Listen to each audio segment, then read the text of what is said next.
Move. So before coming to Move, let us go back to Google Drive and see how it works. So Google Drive is divided in folder and files. Not divided, like they have a section for folders and a section for files. Do not worry about this top section. It is just a quick access. So whatever you have opened recently, they give you a shortcut over here. Now right now my drive has two folders called movies and tutorials. If I go inside the tutorial, again this has one folder called test and two Google Sheets and one screenshot, one image basically. So if I go inside test, this is blank. I can go to new and create a folder and name it as let's say English test and create it. I can upload any file from my system, file upload, and let's say I want to upload this. I don't know what exactly is this, but there's some Excel file. I've uploaded it. I can go and I can upload the entire folder. So this folder I want to upload. So upload this. It might take some, okay, this was a small folder. So now this test folder has two folders, one English test that I created, one QR code that I uploaded. Now once you know this, let us come back to our sheet. Over here you see there is something called move. If I click this, it says right now my Google Sheet is stored in a folder called tutorial. I can go back or I can go inside test and say, okay, now I want this Google spreadsheet tutorial to be stored in test. Or I can go outside the test and go to movies, inside movies, and I say move here. Now this Google spreadsheet has been moved, and if I go back to my drive, I go to movies, I see my Google spreadsheet tutorial is here. So you can move the location of your Google spreadsheet from anywhere to anywhere, and that is called move. We have already seen move to trash when you created an duplicate of this spreadsheet. If you don't want this spreadsheet in your drive, you can click on move to trash and this gets deleted. Spreadsheet setting, you should know, sometimes you might need it. So have the locale in which you work. This affects the currency, and if the sheet has been created in some other country and you want to play with time or date, then make sure the time zone of the sheet is correct. So you come to spreadsheet setting and select time zone. These things are very advanced, and I would suggest not to worry about this at this point of time. So let's go back and click on save setting. If you have made any changes right now, just cancel. Undo and redo is like at any other place you undo something and you redo something. So by mistake I typed something over here. Either I can go here and press delete, or I can simply say Control Z or Command Z if you are on Mac. This is undo. Or I can also do this. So for example, I have checked this, but this was by mistake. So I do undo, or if I want to do again, this is redo. So this is like at any other place you have the same undo and redo. Cut, copy, paste is again exactly same like other places. So let us come to this. So this is one thing. I say cut. So I can either right click and select cut from here, or you can see the shortcut is Command X. If you are on Windows, you will see the shortcut is Control X. So I say Command X and paste it over here. Now this is gone from here and pasted over here. In this case, I'll say Command C, which is copy. So it gets copied from here and paste over here. I can also copy or cut the entire range and paste it somewhere. So you can paste the entire range as well.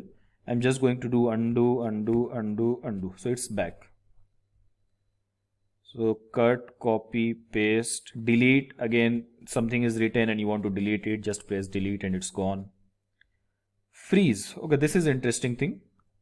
Let us see this data. So this is a list of different restaurants. It has the name of the restaurant, what is the rating, in which locality it is, and there are a lot of data points.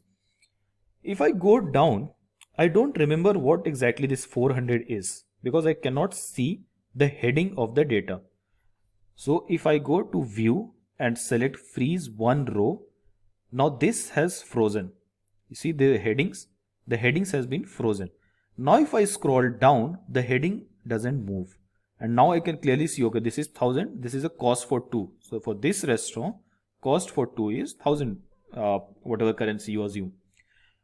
Again, if I scroll it to the right, I seen, okay, this is the phone number, but this is the phone number of which restaurant? I'm not able to see the name. If I come back to the name column, I'm not able to see the phone number. So what we do is we go to view, freeze, one column. Now this column is frozen. If I scroll it over here, I see, okay, this phone number is for this restaurant. You can also freeze more than one row or more than one column. So for example, for any reason, I want to freeze up to row 3. So go to view, freeze. You have either no rows if you want to remove the freeze. You have one row, two row, or up to the current row, whatever row you have selected. Now this all up to this row number 4 is frozen and rest everything is scrolling. Similarly, you can also freeze columns. You can freeze row or column by going over here or simply dragging and dropping like this. So it was like this. If you go to D and on the edge, if you come to the just the bottom edge of this cell, not this cell, like where D is written, if you come to the bottom edge, you will see a hand gets created. Click on hand and drag down. Now if one row is frozen. Similarly, this right side of the number, if you come here, the hand gets created.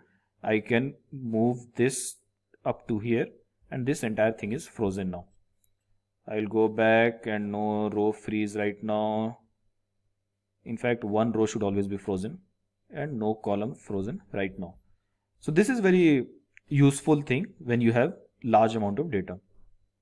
Grid lines. What you see over here, these lines are called grid lines. You see on all the side of cell, let's say, so you see all these are having grid lines. If I go to view and uncheck this, the grid lines are gone. So grid line is just for your reference. So right now it is difficult to know, not exactly difficult, but it's not very comfortable to know, okay, this longitude belong to this restaurant. But if it has the grid lines, it is relatively easier to judge, okay, this is for this restaurant. Another thing you can do is simply click on the number 16 and this entire row gets highlighted. So you can clearly see that this is the name, this is the rating, this is locality, blah, blah, blah, blah. So for example, if we see this, I have removed the grid lines because these were just text and there was no need of grid lines. So it looks neat. If the grid line was there, it would look like this. This is not as neat as this one.